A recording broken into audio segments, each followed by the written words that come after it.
Hey everyone, welcome back to John's Watch. Today I'm taking a look at a new game called Necrobarista. This game was released on Steam on July 22nd, 2020. The trigger price is $22.79 Canadian, it's probably $19.99 US or regional equivalent, and it's developed by Route 59 and published by Route 59, Coconut Island Games, and Playism. So the store page description reads, "In a back alley cafe, the dead are granted one last night to mingle with the living. Necrobarista follows a dynamic and diverse cast of characters as they navigate Melbourne's hipstery coffee culture, the questionable ethics of necromancy, and the process of letting go." So I've said it before in videos, I love coffee. It's like my favorite thing in the world, honestly. I have several cups a day. I'm gonna go get a nice coffee after I'm done recording this. We had a coffee talk earlier this year, which I played through entirely. So I'm always really interested in these kind of coffee games. Just before we start up, there's a setting for camera drift that I've turned off just because it was a bit much for me. I like that you can adjust how much drift there is. That's really cool that it's got a little sliding bar, but I just turned it off because I didn't really want it at all. Some really nice settings here, like you can change how the text appears.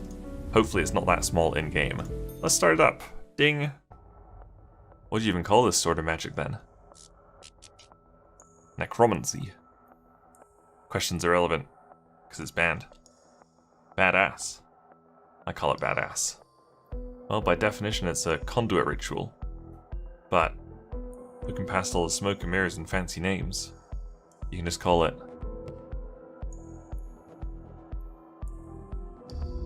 necromancy. I knew it! I bloody knew it! That was a very confusing prologue. From your hazy memories, a certain word calls out to you. Necromancy. You tried desperately to remember what it meant. Red necromancy. Oh. This is very artsy, very artistic. This fragment of a memory stays with you. It's a bit more like reading like an interactive comic instead of like a visual novel. One of the tags is visual novel. I suppose that's pretty close. This fragment of a memory stays with you. Piece together the past. Remember what transpired. And never forget. You are did. Not dead. A little bit dead. Oh my god, we can actually move. So it's not entirely visual novel. Okay, great. I don't think there's a setting for sensitivity. There is not, but I'm sure we'll be okay. Oh, you can actually sprint. It's very dark here. Ah, the cafe. Presumably. Terminal house. Okay, rule 1. We welcome both living and dead. Patrons will be served in the order they arrived. Don't ask who's alive. If someone wants you to know, they'll tell you. The dead have 24 hours. Strictly enforced. 24 hours and 5 minutes is not 24 hours. No, we don't have Wi-Fi. Yes, there's no cell reception. Aether and radio signals don't play nice together. Report broken items and other anomalies to staff. We can't clean up your broken glass or spatial rift if we don't know about it. Don't feed the eidolons. They can't eat, and offering them food just reminds them of that cruel fact. Okay. Got our rules, I guess. Oh, we can go in now. Hello. It's very dark. Wow.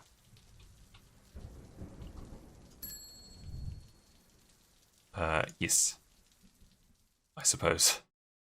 Part 1. Oh. Can't wait for my coffee.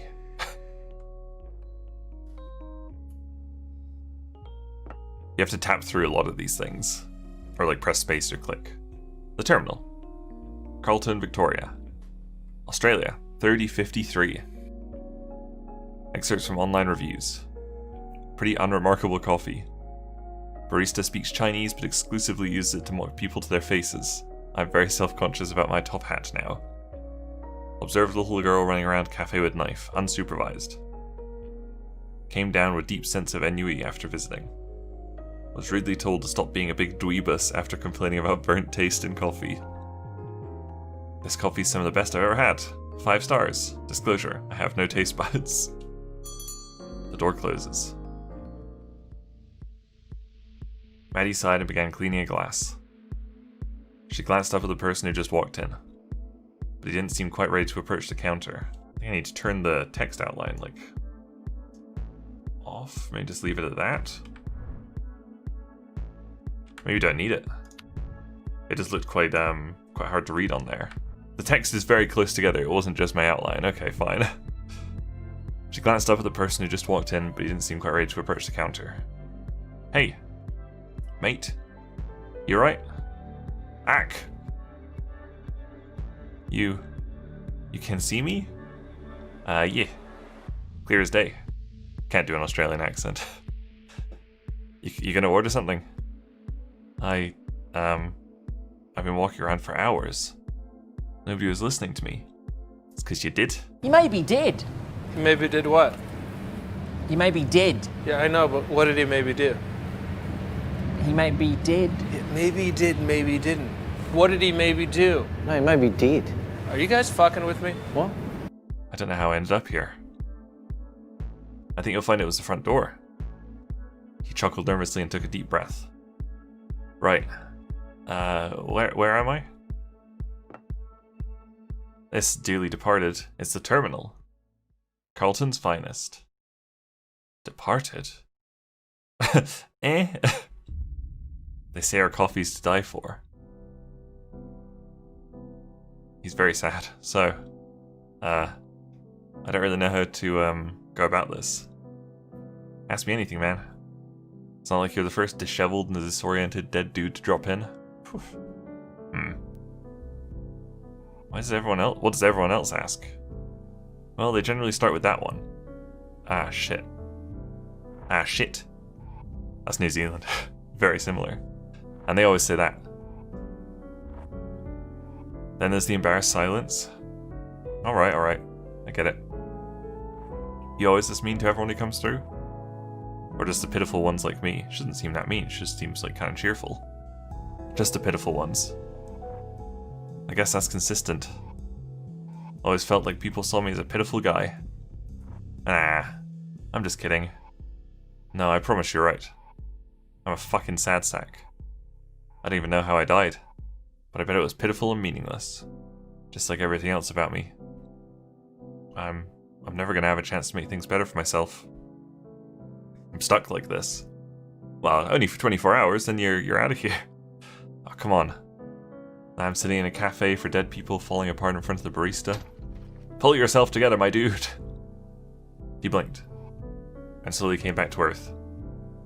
No breakdowns in the cafe, please. I promise, man. You're okay. I know how it is. Are you? No. But I've had 100 people like you walk through the door. So I'm just averagely messy. Can't even do that right. Kishan, you have 24 hours left on this plane until you have to move on to the next place. I don't think you want to spend them having one big, long, extended panic attack. 24 hours? Ah, shit. What I'm saying is, everything's okay. Just take some deep breaths.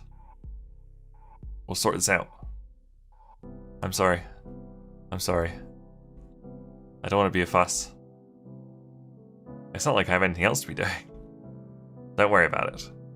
Are you sure? I'm kind of a burden. You're not. Shut up, mate. Let me tell you about this place. It's pretty cool. So I first wandered in here about 4 years ago. And that's how long you've got before you gotta move on. That was the whole story, the backstory. 24 hours. 24 hours to find out who killed you. That'd probably be a good detective movie, right? Race against time? I guess. What's the point if you have to move onwards at the end anyway? Kinda strips it of meaning. I don't even know if you'd care once you're in the next place. I don't know, maybe I'm too much of a nihilist to be anything but a constant buzzkill. Yeah, I guess the pressure sounds like a lot. Honestly, I'm still wrapping my head around all this.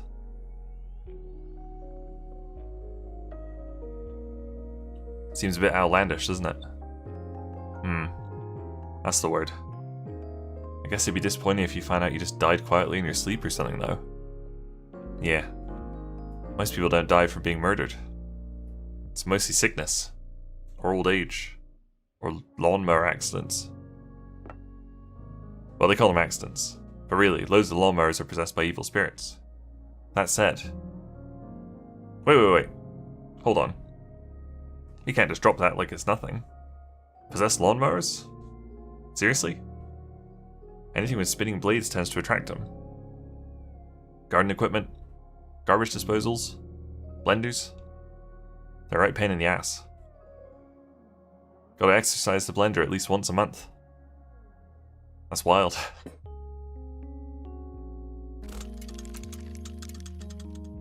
Huh. So, I don't know if it's weird to ask, but is everyone in here dead? Yes. You said that this was a cafe for dead people. Does that mean it's everyone? Or are some of these people just really into ghost cafes? Blah. That might be an oversimplification. Not everyone in here is dead. But this is one of the only stopping points between here and there. So we get a lot of your type. That's also why the rent's so high. Because those vampires who own the place know we get a lot of foot traffic. Literal vampires? No. Just baby boomers with lots of money. Ah. Same thing, I guess? So to answer your question, there are 9 customers in here right now. Out of those 9, yourself included, I'd say 4 or 5 of them are just passing through on their way to the next place. How can you tell? Once you've worked here for a while, you get a sort of sixth sense for this kind of thing. Gotcha. Speaking of sixth senses, I've got one for trouble. You have 2 sixth senses? Hello. Ashley? Ashley was a young girl who'd adopted Maddie and Che a couple of years back. She had a very long neck. Much in the same way a puppy adopts a squeaky toy. She was ferociously smart and a budding genius. But still a kid nonetheless. Today, she smelled strongly of motor oil. Her right arm was coated with it. Maddie knew she'd have to help her clean it off the joint later. And she wore a look in her face that said, "I'm an invincible genius." She was mostly right about that one. And Maddie hated it. Alright, I know that look. Spit it out. What? I don't know what you're talking about. Cut the crap, kid. What do you need this time? I'm dealing with a customer here. I'm not really needing any attention. I'm dealing with a customer. I need someone to hold a joint for me while I screw something in. Don't you have any clamps? We got you a bunch for your birthday last month. They're all being used for other very important things. They were not. I'm pretty sure I saw one upstairs about 10 minutes ago. I get it, like a little bit of like a Scott Pilgrim kind of vibe in the writing. A little bit. With like that, there were not. Also like Arrested Development, I guess. But like the kind of jerkiness definitely makes me think a little bit of like Edgar Wright, Scott Pilgrim. I'm pretty sure I saw one upstairs about 10 minutes ago. I need to help her. Ashley, I'm busy. Please. Hey, I could probably... Ashley, you gotta let us work. We're not gonna get anything done if I have to keep going upstairs to hold screwdrivers and confiscate steak knives. Ah, Ashley's pout was legendary. But over time, Maddie had grown immune to it. Hey, no dice. What about Che? He can help me. He's in the kitchen. Emptying the dishwasher. You know, the dishwasher you were meant to empty an hour ago? Oh. It's really no trouble. Hey, why don't I take this guy? He doesn't have anything to do. He's dead. Hey, come on. Ashley, I don't have the energy to argue with you. I'm sure he just wants to relax. Dying takes a lot out of you. Also manners. God, we've talked about this. You gotta be more respectful in front of customers. Please. I'm happy to go upstairs. Really, it's fine. I don't have anything better to do. And I'm super dead. I'm cool with it. That's me. Kishan. Very dead guy. You sure? I can just send her back upstairs. Promise. It's fine. I just sit around and be a pain otherwise. Perfect. Come, peon. We've work to do. Goodness. Okay, well, I'm gonna leave it there. That was a look at Necrobarista.